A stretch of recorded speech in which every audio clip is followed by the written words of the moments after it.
Informasi selanjutnya, maraknya peredaran permen dot yang diduga mengandung bahan berbahaya di kalangan siswa, polisi lakukan sweeping pedagang dan sosialisasi ke anak-anak sekolah di Buleleng. Untuk mencegah beredarnya permen dot atau keras yang diduga mengandung zat narkoba di kalangan siswa, jajaran Reserse Narkoba Polres Buleleng melakukan sidak di Kota Singaraja. Sebanyak 10 sekolah dasar di Kota Singaraja yang didatangi polisi untuk mengecek peredaran permen dot yang dijual di kantin sekolah maupun para pedagang kaki lima. Satu persatu makanan yang dijual pedagang diperiksa oleh aparat kepolisian dan petugas Disperindak Kabupaten Buleleng. Namun dari hasil sidak yang dilakukan, petugas tidak menemukan permen yang diduga mengandung narkoba tersebut. Tidak sampai di situ, untuk mencegah beredarnya kembali permen tersebut, pihak kepolisian lakukan sosialisasi bahaya permen dot dengan menempelkan sejumlah selebaran di halaman sekolah.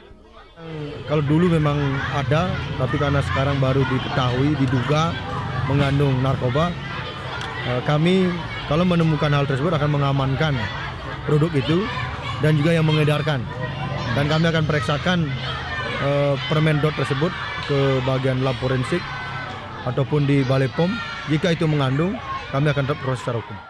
Sementara itu, menurut para guru di sekolah, permen yang kini diduga mengandung narkoba tersebut sempat beredar di sekolahnya sekitar 6 bulan yang lalu.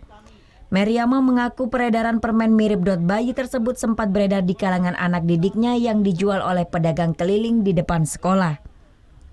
Untuk mencegah hal yang tidak diinginkan, pihak sekolah kini melarang para siswanya untuk keluar sekolah berbelanja di saat jam istirahat.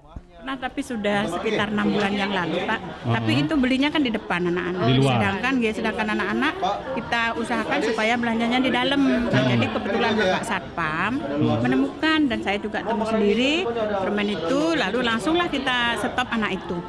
Jangan belanja di luar. Ya langsung kita tangani hari itu juga. Ya syukurlah. Tapi sekarang orang di sini tidak pernah jual yang begitu. Anak-anak tuh datangnya dari luar, Pak. Untuk mengantisipasi peredaran permen dot ini, pihak kepolisian akan bersurat ke Dinas Pendidikan Kabupaten Buleleng untuk membuat surat edaran terkait bahaya permen yang satu ini.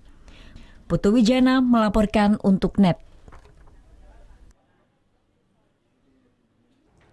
Thank you. Udah selesai nonton beritanya? Jangan pergi dulu dong. Subscribe dulu dan nonton tayangan lainnya di sini. Subscribe, nonton lagi. Subscribe, nonton lagi.